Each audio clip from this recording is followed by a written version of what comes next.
Live in relationship, കല്യാണം കഴിക്കാതെ ആണും പെണ്ണും ഒരുമിച്ച് ജീവിക്കുന്നത്, അതിൻ്റെ ജീവിതമാണ്, സ്വാതന്ത്ര്യമാണ് എന്നവർ പറയുന്നു. അത് നല്ലതാണോ?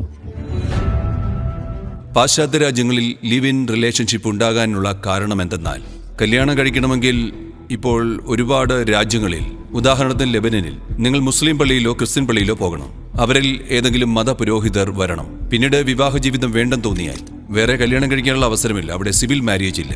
പാശ്ചാത്യ രാജ്യങ്ങളിലെല്ലാം ഇങ്ങനെയായിരുന്നു. ഇപ്പോഴാണ് മാറ്റമുണ്ടായത്. അവിടെ സിവിൽ മാര്യേജ് ഇല്ലായിരുന്നു, റിലീജിയസ് മാര്യേജ് ആയിരുന്നു. എന്നാൽ ജനങ്ങൾക്ക് മതത്തിനോട് എതിർപ്പുണ്ടാവാൻ തുടങ്ങിയപ്പോൾ എന്നെ കല്യാണം കഴിപ്പിക്കാൻ അയാൾ ആര് എന്ന ചോദ്യം വന്നു.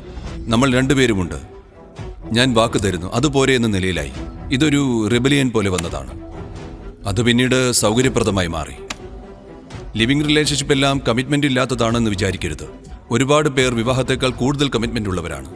ഇതൊരു തരം വിപ്ലവമാണ്. എന്തിനാണ് പൂജാരി വന്നത് ചെയ്യുന്നത്? ഞാൻ വാക്ക് തന്നാ പോരെ?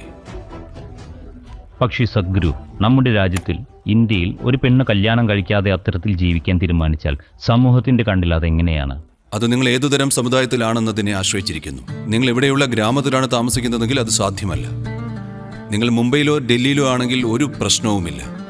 അതിന് ഒരു പെരുമയാണ്. അപ്പോൾ അത് നല്ലതാണോ മോശമാണോ? നല്ലതാണോ മോശമാണോ എന്നതല്ല കാര്യം. പ്രതിബദ്ധതയുണ്ടോ ഇല്ലയോ എന്നതാണ് പ്രധാനം. പ്രതിബദ്ധത എന്നാൽ 10 പേർ ചേർന്ന് നിങ്ങളെ സൃഷ്ടിക്കേണ്ടതാണോ, അതോ നിങ്ങൾക്ക് 2 പേർക്കും ചെയ്യാനാകുമോ? അത്രയേ ഉള്ളൂ. കല്യാണം എന്നത് ആ പ്രതിബദ്ധത കൊണ്ടുവരുവാനുള്ള ഒരു ഉപകരണമാണ്. ആ ഉപകരണം ഇല്ലാതെ തന്നെ പ്രതിബദ്ധത ഉണ്ടാവുമെങ്കിൽ പിന്നെ എന്താണ് പ്രശ്നം?